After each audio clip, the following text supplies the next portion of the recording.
So according to NASA, sometime in 2025, or if the Office of Inspector General is to be believed in 2026, Artemis 3 will prepare for takeoff, with 2 astronauts on board the Orion capsule bound for the moon on the third version, or rather the third iteration, of the SLS rocket, or so the story goes. And in the meantime, a hell of a lot of logistical prep work will have to have been carried out by SpaceX. You see, before NASA can even consider lighting this candle, the Lunar Starship is going to have to go through a great deal of prep work. That is to say, a number of tankers refueling Lunar Starship in LEO, at least 7 or 8, and really, if we're talking about getting Lunar Starship all the way back to LEO to be refueled and used again,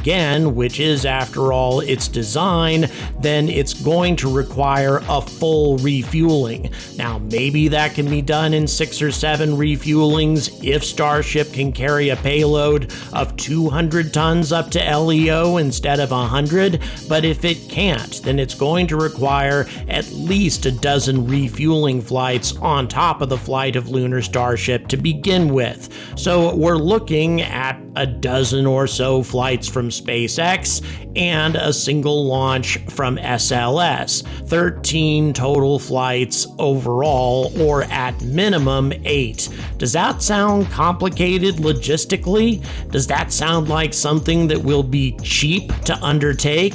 No, it doesn't to me either.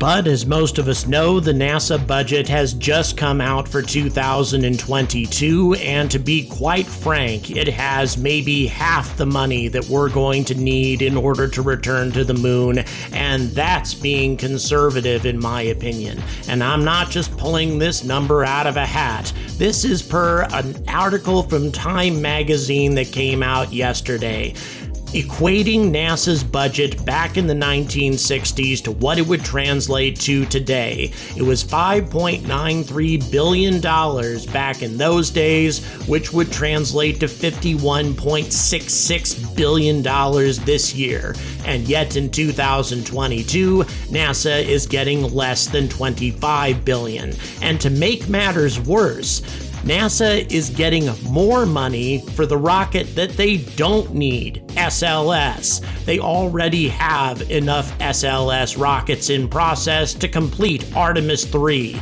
but HLS, which is absolutely vital to put astronauts on the surface of the moon, once again, that is coming in under budget. It is a plan doomed to failure, and I'm going to cover all of the gory details. My name is Jordan Wright. I was born in the same year that the human race took its first steps on the surface of another world, and then we promptly betrayed those people's legacy by never going back. But now, over half a century later, there's a new breed of pioneers that are seeking to finish what these people set out to do so long ago. But there is trouble as well, so it's time for commentators like me to stop being polite and start getting angry.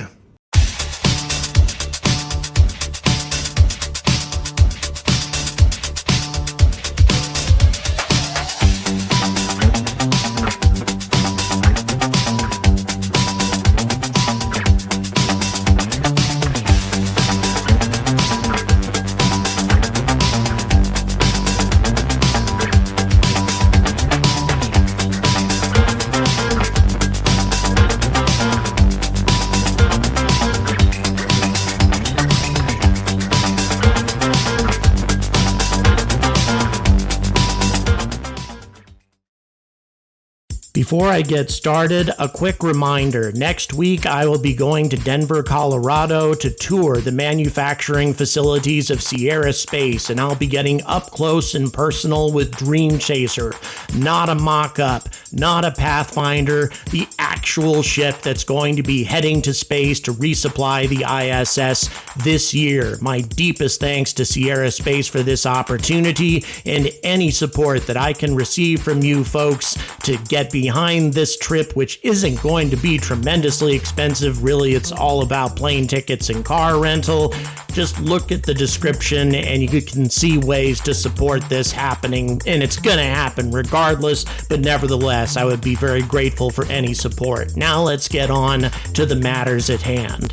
Now that NASA's 2022 budget is out, it is painfully obvious that Congress has no idea whatsoever as to all of the effort, all of the technological innovation, and all of the construction and logistics that it's going to require to get to this moment when Lunar Starship places 2 astronauts on the surface of the moon.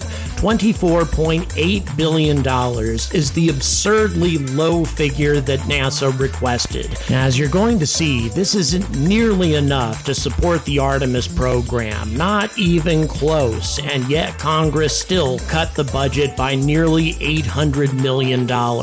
And the places where they made the cuts makes about as much sense as anything else that the government does. But one of the biggest problems that we're facing right now is something that we really can't do anything about, and that's the operational cost of maintaining ISS. That's one of the biggest line items on this budget, and something that Congress should really be taking into account if they really want to go back to the moon, which honestly, I seriously doubt. But before we get to that, let's set the Wayback Machine to 1966, which according to Time magazine was a great year to be a consumer. I don't know, I wasn't alive then, but a gallon of milk only cost 42 cents. A pack of cigarettes went for about 30 cents, and a gallon of gas today is only 31 cents in 1966, and it's topping $5 a gallon at the moment given the current crisis in Ukraine. That same 42-cent gallon of milk goes for $3.68 in 2022 dollars. Consequently, NASA's $5.93 billion allowance that they got back in 1966 to go to the moon would translate to $51.66 billion in 2022.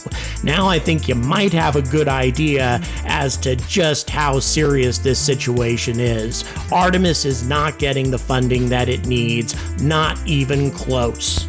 And to make matters worse, as I said before, one of the biggest line items that NASA has on their budget, and this is something that they really can't do anything about, is space operations, the vast majority of which goes to the ISS. They requested $4.017 billion to support space operations, and they actually got $23.9 million more than they requested. But as we've seen lately, the ISS is in serious jeopardy. Its ability to carry out the various experiments and other operations that are absolutely vital to NASA's activities in LEO are in serious question simply because our Russian partners are just not partners anymore. But the most extreme example of stupidity on the part of the US government is their unwillingness to support the human landing system. The reason we don't have 2 competing HLS systems is because Congress simply wouldn't support it. In 2020, NASA requested $3.4 billion to build its human landing system and got $850 million.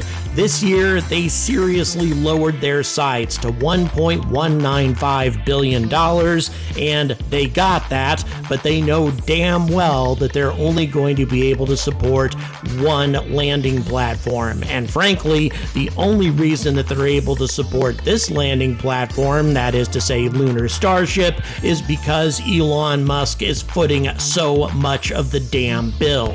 Now, the fact that NASA has to rely on the philanthropy of one man with a vision is humiliating enough, but the fact also that Lunar Starship is simply the most complicated system for landing astronauts on the moon, when we're talking about logistics, when we're talking about the nature of the rocket involved, all of the refueling, the fact that it's the biggest rocket in human history. All of these things makes Lunar Starship a tremendous challenge, especially to try to get the whole thing up and running by 2025 or 2026. We not only have to get it to orbit, which hopefully is going to happen this year, but after that, you also have to manage and master a huge amount of low Earth orbit refueling. Hundreds and hundreds of tons in a very short amount of time before you have a propellant boil-off issue.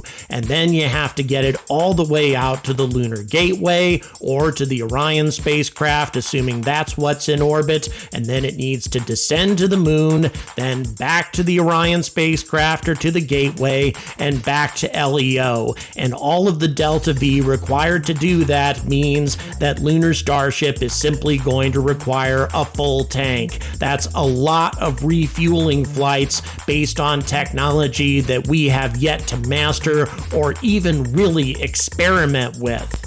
And my God, I can't believe I'm hearing myself say this, but when it comes right down to it, the national team had the best solution for the quickest and most effective way of getting astronauts to the moon for the Artemis 3 mission only, not for anything sustainable, but only to get the astronauts there based on technologies that have already been mastered and clearly understood. Let me tell you why. The descent element was the only thing that Blue Origin was responsible for, and that was based on their Blue Moon lander, which they've been working on for years. The ascent element built by Lockheed Martin is based on the Orion spacecraft. No new life support system required or much of anything else, and the transfer element was based on the Northrop Grumman Cygnus resupply ship. Not much new technology required there either. This was an expensive solution. This was a wasteful solution, and frankly, again, the height of that stupid ladder, it was also very dangerous. But when it came to the types of technology that could easily be implemented in time to get astronauts to the moon in a few years, this was the solution that could actually do it. Dynetics tried to do it, but they came up short simply because they were trying to get a lot of new technology taken care of using off-the-shelf products, and the resulting design was seriously flawed, both in terms of mass and expense. And if you want more details about this, I have my interview with Dynetics linked at the end of the video. It contains a great deal of information as to why the comedy of errors that was the initial NASA HLS contract negotiation ended up with substandard results from both Blue Origin and Dynetics as far as that was concerned, simply because NASA was trying to meet a 2024 arrival date, which simply was not at all realistic based on the amount of time that these two companies had to put something together. And frankly, it wouldn't have been realistic for SpaceX either if Elon wasn't willing to invest so many billions of his own wealth.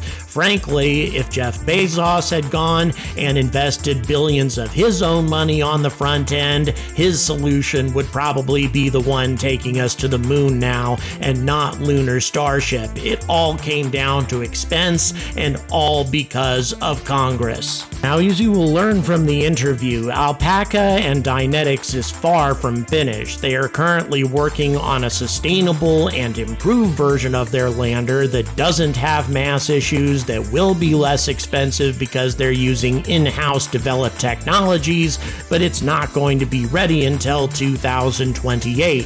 When it comes right down to it, Lunar Starship is the only vehicle that we have at our disposal, and yet even Lunar Starship is really not getting the budget that it deserves. Neither is any other aspect of Artemis. When it comes right down to it, the entire exploration line item for NASA is $6.88 billion. That's what was requested.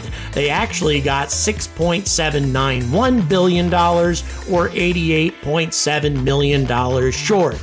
But in the far too small exploration budget is the biggest travesty of all, the money being spent on SLS. NASA requested $2.487 billion for this rocket and received $2.6 billion, $113 million more than they requested, and $1.2 billion more than Orion got funding for, and $1.5 billion more than Lunar Starship got. And here's the biggest travesty of all. SLS is already under construction for Artemis 1, 2, and 3. The ICPS for Artemis 2 is about to be delivered to Kennedy Space Center. They're going to be starting to stack Artemis 2 fairly soon, and Artemis 3 is under construction along with the initial components for Artemis 4. SLS does not need any more damn help. HLS needs the help, and they're not getting it. And the rationale behind this stupidity is entirely too obvious. SLS is a job creator in so many states. So many companies, so many people make so much money off of constructing this overpriced, wasteful, and outdated rocket. And they're going to keep building these damn things whether we can really use them or not. Because, as I've said before, we are in the ridiculous situation of having a rocket capable of taking us all the way to lunar orbit, but lacking a system to actually put us on the lunar surface. It is utterly ridiculous, and there's no signs of this changing anytime soon. And this is in sharp contrast to everything that happened with the Apollo mission. 15 different Apollo capsules were funded by Congress back in the 1960s and 70s, carrying 15 different crews from 1968 to 1974. Think about that for a moment. 15 Saturn V launches from 1968 to 1974, whereas at best, we're going to be launching one SLS per year. Artemis 3 will put the first crew on the surface of the moon. Artemis 4 isn't even going to do that. It's going to be delivering the IHAB module for the Lunar Gateway. Artemis 5 will be the next visit to the lunar surface, which, if we're lucky, will take place sometime in 2028. I guess at the end of the day, we simply need to realize that the US government has its spending priorities, and those priorities do not include going back to the moon in anything resembling a timely fashion. They can talk about going back to the moon in 2024 or 2025 all they want to. They are frankly completely full of shit. And I suppose that should have been apparent right from the start. And by the way, the whole Artemis mission is not the only thing taking a hit from Congress. NASA and their exploration of the scientific universe around us is taking a massive hit, $317 million, including $185.3 million less for Earth science, $79.6 million less for planetary science. It is utterly repulsive how little money NASA is getting compared to some departments of this government that receive hundreds of billions of dollars for very questionable results.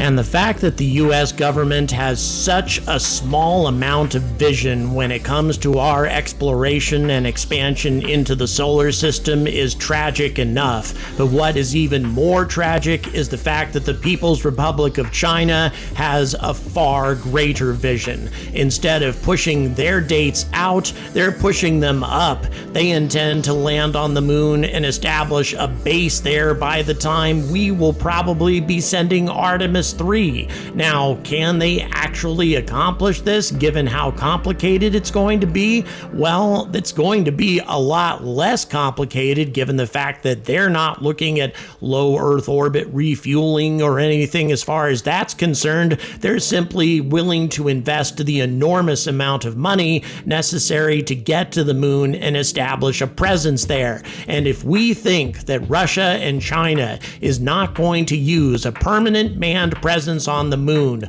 to their greatest strategic advantage against the Western world, we are frankly fooling ourselves. So it's not just a matter of science missing out again, science coming up short again, the future coming up short again, but instead the People's Republic of China and the Russian Federation, two countries that are increasingly becoming the arch enemies of the democratic world, becoming the power players, the power brokers in our expansion into the solar system, and that is something that we frankly dare not allow. If you like what I have to say, please subscribe to this channel or check out the description and consider supporting my upcoming tour of Sierra Space. So until Congress finally gets it through their thick skulls that space matters, that the moon matters, and we cannot lose out to the enemies of democracy in this world as far as this new space race is concerned,